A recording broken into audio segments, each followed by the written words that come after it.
Saludos cordiales desde Perú. Soy Román Manuel Rojas Chávez y presentaré el tema El terror maravilloso, la perversión del hogar en Las luces como el agua de Gabriel García Márquez.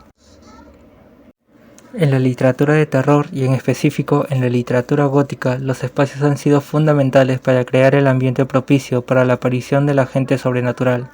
La presencia del vampiro, del fantasma y en general del monstruo supone también la degradación de todo el espacio que habita.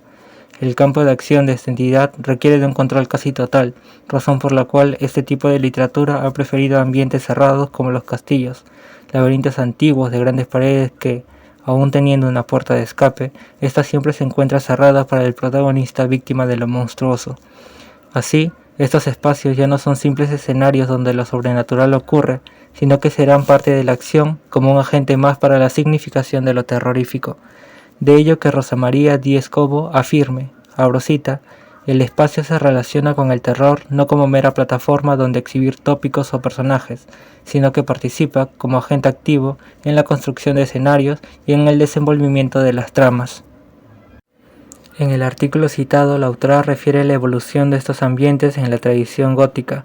El castillo es reemplazado por la casa que, aunque con menos espacio, ya no es ese laberinto gigantesco, comparte características como los muros altos, la poca iluminación, la antigüedad y una arquitectura particular asociada a lo sobrenatural. Díez Cobo encuentra en relatos de Cecilia Udave, Patricia Esteban Arlés y Mariana Enríquez una superación de la arquitectura gótica.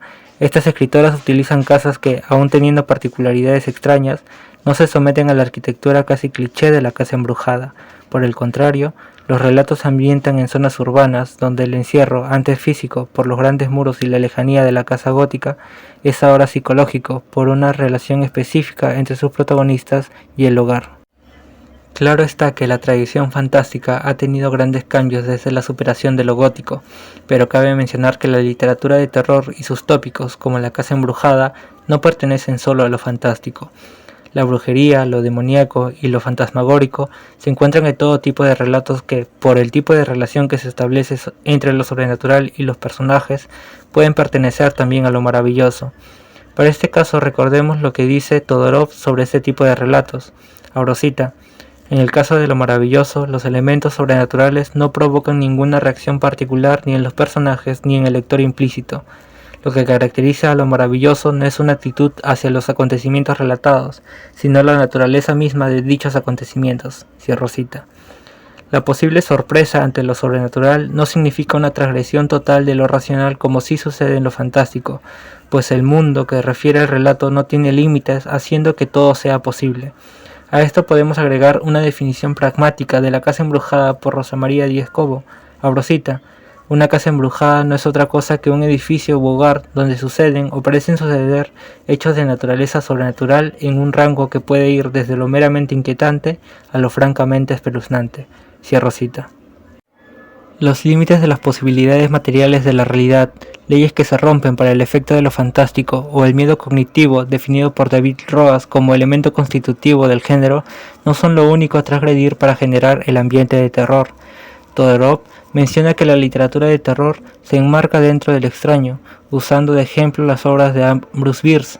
Sucede lo mismo con Edgar Allan Poe con el terror psicológico, donde no es necesaria la presencia inequívoca de lo sobrenatural. Esto, aplicado a la casa embrujada, nos indica que no es necesario que las leyes de la realidad nieguen la posibilidad de un hogar donde suceden cosas sobrenaturales, para que el relato pertenezca a la narrativa de terror, sino que solo es necesario un tipo de relación particular que Gustavo Abad denomina estado de violencia, que refiere un estado de vulnerabilidad donde acecha la conciencia de la muerte próxima como evento ineludible y degradante. Entonces, ¿cómo sucede esto en el relato de Gabriel García Márquez? El cuento Las luces como el agua, al igual que el resto de los relatos contenidos en 12 cuentos peregrinos, nos presenta migrantes latinoamericanos en tierras europeas. Carolina Sanabria, acerca de esta relación entre lo americano y lo europeo, menciona que García Márquez construye el cuentario desde una perspectiva fatalista en la que el viejo mundo es una entidad destructora que terminará consumiendo a los personajes migrantes, ya sea a nivel físico con la muerte o psicológico con la alienación. Sanabria menciona además que la visión de García Márquez estaría motivada por la conciencia de la contradicción entre una Europa actual que es modelo de progreso frente al lastre histórico de violencia que lleva consigo. la dualidad europea entre el aparente desarrollo cultural y la realidad violenta latente en su esencia. A esto cabe recordar que este relato es el penúltimo del libro, solo antes de El rastro de tu sangre en la nieve, con lo que la relación Europa-muerte argumentada por Sanabria es ya una premisa anterior al inicio de la diégesis. El cuento inicia con el deseo frustrado de los niños de la casa por un bote de remos. El nuevo estilo de vida citadino en Madrid, España, al que deben adaptarse difiere mucho de la forma en la que vivían en Cartagena de Indias, Colombia. Esta frustración es la representación de la incapacidad de los sujetos latinoamericanos de vivir plácidamente en este nuevo espacio, razón por la cual la narrativa de García Márquez opta por mostrarnos la degradación de sus personajes en sus intentos de adaptarse, abandonando la posibilidad de cumplir sus deseos y añorando siempre su lugar de procedencia, como ocurre en otros relatos de esta misma colección. Sin embargo, el procedimiento de los infantes altera el transcurso natural de la adaptación. No son los sujetos quienes son transformados por el lugar, sino que son los sujetos quienes transforman el lugar. La casa urbana madrileña en la que se desarrolla la diégesis es un lugar de enclaustramiento físico y psicológico en la narrativa del colombiano. Europa es en este libro un lugar de encierro que degrada a los latinoamericanos, pero esto solo ocurre con los personajes adultos. Otro relato en el que se aborda la perspectiva infantil es El verano feliz de la señora Forbes, donde los niños protagonistas tampoco pueden adaptarse a las normativas de su institutriz. Del mismo modo, los hermanos protagonistas de Las luces como el agua no aceptan la normativa de los adultos, sus padres, lo cual es un intento de amoldarlos y adaptarlos a este nuevo espacio. El encierro degradante que supone la casa madrileña es superado por la libertad de los infantes, de 9 y 7 años, al interpretar una frase, la que da título al cuento, a fin de que ésta apoye su deseo. A pesar de las constantes negativas, el padre termina cediendo y comprando el bote en apariencia inútil. La adquisición del bote es el primer punto de inflexión en este relato de García Márquez. Como indica Mercedes Cano, el espacio urbano es el eje semántico de los 12 cuentos. Es en función a él que los personajes tratan de construir un sentido, el cual está marcado por la degradación psicológica, la eterna añoranza y un constante sentimiento de no lugar. Los niños de este cuento toman un rumbo completamente distinto. No intentan adaptarse al lugar abandonando sus deseos, sino que transgredirán la realidad en la que se encuentran insertos para conseguir lo que quieren. En principio, estas transgresiones se mantienen en los límites de lo real, cambiando la decisión de sus padres e instándolos a actuar de una manera absurda. El bote en la casa madrileña de reducido espacio carece de sentido lógico. Asimismo, los niños luego transgreden la perspectiva inicial de los padres en cuanto a las posibilidades físicas dentro del hogar, pues el padre acusa que no hay manera de subir el bote hasta el 5.º piso donde ellos residen. Abro cita. El problema es que no hay cómo subirlo, ni por el ascensor, ni por la escalera. Cierro cita. Que el par de hermanos junto a otros niños lograran tal hazaña altera ya el paradigma al que los adultos se encuentran sujetos, pero tales cambios se encuentran aún dentro de los límites de la literatura realista. Es en las líneas subsiguientes donde el cuento toma un rumbo completamente distinto.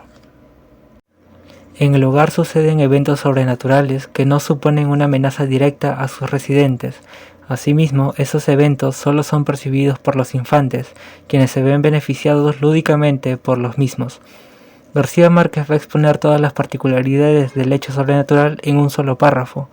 Abro cita. La noche del miércoles, como todos los miércoles, los padres se fueron al cine. Los niños, dueños y señores de la casa, cerraron puertas y ventanas y rompieron la bombilla encendida de una lámpara de la sala. Un chorro de luz dorada y fresca como el agua empezó a salir de la bombilla rota y lo dejaron correr hasta que el nivel llegó a 4 palmos. Entonces cortaron la corriente y sacaron el bote y navegaron a placer por entre las islas de la casa. Cierro cita. La escena maravillosa está dominada por la imaginación infantil que, mediante la sugestión, ha transformado la materialidad de la luz para poder jugar con ella y con el bote recién conseguido. Retomando la relación conflictiva entre el migrante latinoamericano y el espacio europeo, la ruta habitual es donde el sujeto abandona su pretensión de conseguir en este lugar algo de las sensaciones que tenía fácilmente en su país de origen. Sin embargo, los hermanos protagonistas en este relato utilizan el recurso maravilloso, caro a la narrativa de García Márquez, para lograr lo imposible, recrear la diversión latinoamericana en Europa. Esta primera parte del cuento evidencia un claro contraste entre la casa y el lugar en el que se ubica. En el hogar ocurre un evento insólito como la manipulación de la materialidad de la luz cuando el contexto mismo impide eventos de esta naturaleza. Lo maravilloso como estructura de pensamiento y como elemento fáctico solo ocurre en Latinoamérica. El pensamiento mágico y el realismo mágico son opuestos al realismo científico o racional europeo. El hogar alterado por los niños supone una aberración debido al contexto. La lógica alterada de la materia se opone a la estructura racional de un lugar donde el mundo se ordena en función a números. Abro cita. Aquí en Madrid vivían apretujados en el piso quinto del número 47 del Paseo de la Castellana. Cierro cita. La hostilidad racional del mundo exterior que niega las posibilidades de concretar el deseo lúdico infantil es erradicada dentro del hogar y éste se adapta a las pretensiones de los hermanos, convirtiéndose en la fuente de su diversión. Asimismo, esto se concreta en el estilo narrativo del escritor colombiano, puesto que lo maravilloso del interior se encuentra validado en la retórica del mismo.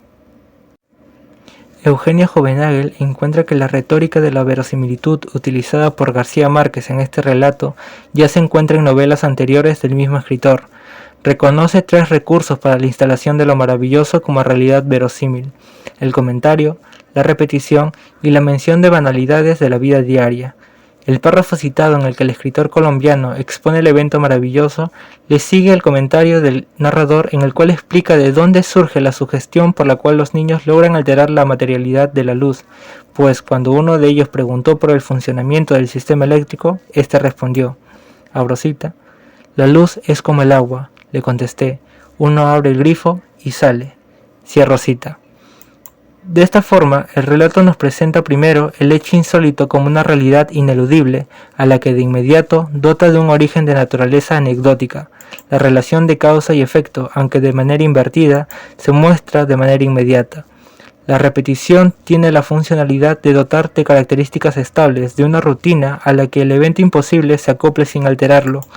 Eugenia Hovenagel hace mención a la rutina de los padres de ir al cine cada miércoles, momento en el que los niños, se entiende que de igual forma rutinaria, hacen uso del carácter mágico de su hogar. Por último, los detalles banales se acoplan al objeto extraordinario en tanto ubican el hecho en una realidad reconocible para el lector. Esto se manifiesta en la mención de la estructura del hogar, la disposición de los muebles y los utensilios que terminan flotando en la luz.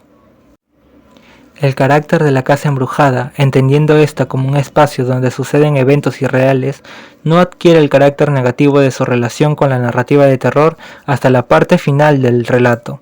Durante gran parte del cuento, se refuerza la imagen de un espacio mágico y agradable para los infantes, quienes han logrado superar la lógica realista del mundo europeo, adaptando los límites de su hogar a sus necesidades lúdicas, obteniendo la experiencia de navegación solo posible en su natal Colombia. Sin embargo, ubicando el relato en contexto, nos encontramos ya en el 11º cuento de la colección, y a estas alturas ya conocemos el fatalismo con el que trata García Márquez a los migrantes latinoamericanos en Europa.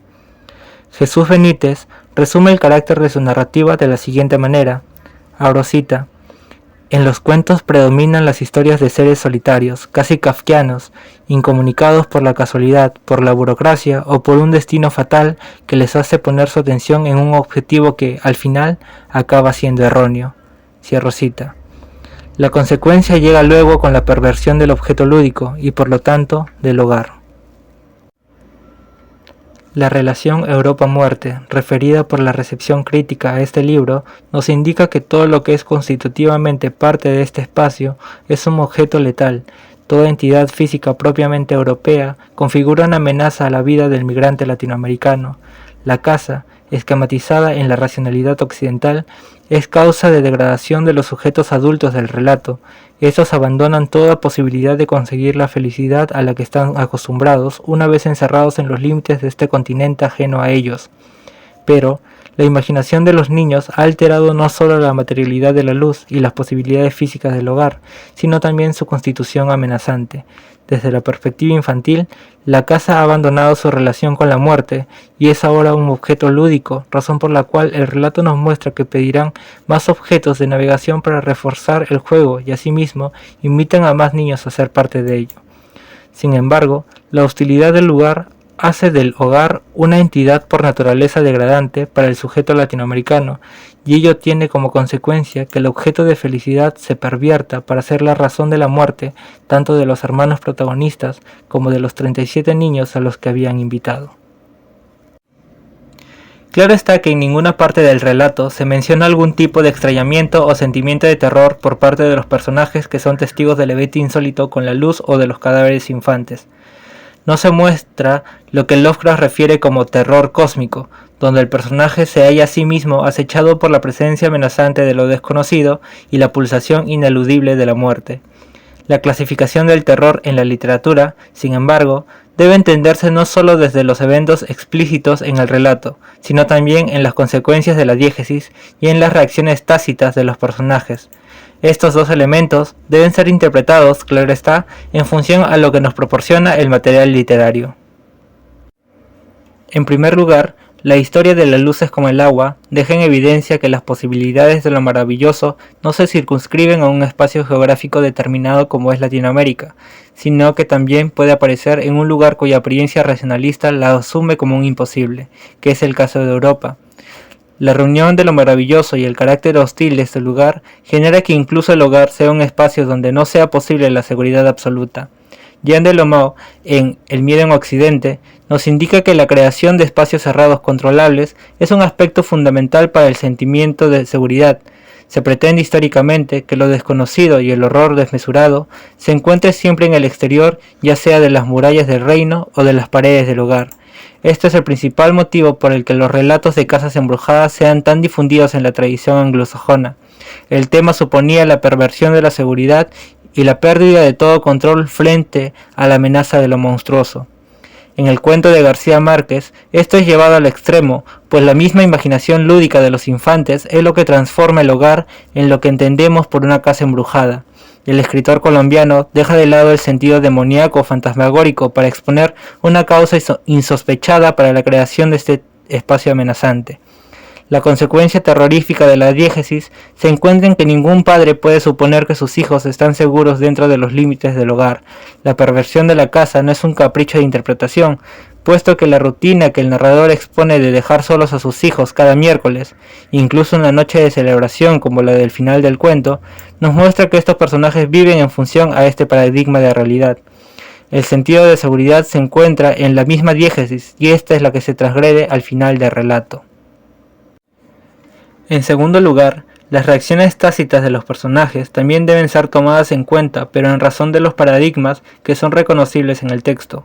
Como mencionamos, el sentido de seguridad es explícito, por lo cual podemos construir una silueta de la forma en que los personajes se relacionan con el mundo. La ubicación geográfica y la significación atribuida a esta, la cual se ha reforzado no solo en este relato, sino en los que la anteceden en 12 cuentos peregrinos, muestran una adecuación inequívoca a un paradigma occidental de los personajes y su forma de relacionarse con el mundo. Esto supone que todos los adultos del relato creen que la luz tiene una materialidad determinada, haciendo de la luz navegable un hecho imposible para todos ellos. El terror psicológico frente a lo imposible que David Roas atribuye a lo fantástico se manifiesta ante la ausencia de una explicación lógica de un hecho experimentado. Esto, en el contexto racionalista europeo, sería la primera reacción ante una habitación inundada por luz.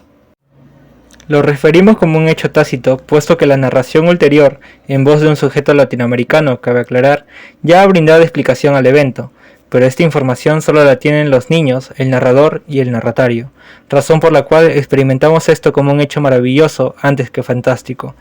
A la primera impresión frente a lo imposible, también se debe sumar la presencia de los cuerpos inertes de los niños flotando en la habitación. Jean Delomeau menciona también que la muerte es un elemento fundamental para el miedo en Occidente. La presencia de la misma se encuentra en toda la tradición literaria de terror como una posibilidad amenazante frente a lo monstruoso. La escena final, aunque narrada de manera sublime, es manifestación de lo grotesco. En resumen, el cuento Las luces como el agua supera la perspectiva gótica y atribuye una causa inocente y lúdica a la casa embrujada.